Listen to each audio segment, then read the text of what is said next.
ప్రకాశం జిల్లా సమగ్ర శిక్ష ఆధ్వర్యంలోని సహిత విద్యా విభాగం ఏర్పాటు చేసిన ఉచిత ఉపకరణాల నిర్ధారణ శిబిరాన్ని ఒంగోలు ఎమ్మెల్యే దామచర్ల జనార్దన్ రావు ప్రారంభించారు.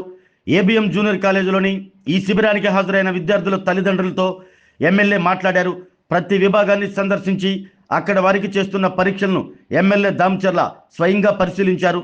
కంటి చూపు, వినికిడి, శారీరక వైకల్యం కలిగిన పిల్లలతో కూడా ఎమ్మెల్యే దామచర్ల మాట్లాడారు.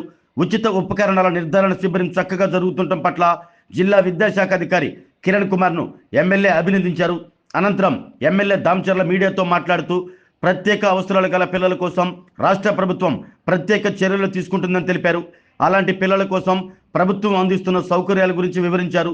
ఈ కార్యక్రమంలో తెలుగుదేశం పార్టీ నగర అధ్యక్షులు బండారు మదన్, ప్రధాన కార్యదర్శి బొడ్డపాటి వెంకట్, డిప్యూటీ మేయర్ వేమూరి బుజ్జి, మున్సిపల్ మాజీ చైర్మన్ ఎక్కల తులసిరావు, నాయకులు వెంకటేశ్వర రెడ్డి, తాతా ప్రసాద్, విభిన్న ప్రతిభావంతుల విభాగం రాష్ట్ర ఉపాధ్యక్షులు సాయి, ఒంగోలు మండల విద్యాశాఖ అధికారి Kishore Babu, IE coordinator Nagendra Nayak, ABM school correspondent Ravichandra, anganwadi సాధికార సమితి నగర కార్యదర్శి లక్ష్మి తదితరులు పాల్గొన్నారు.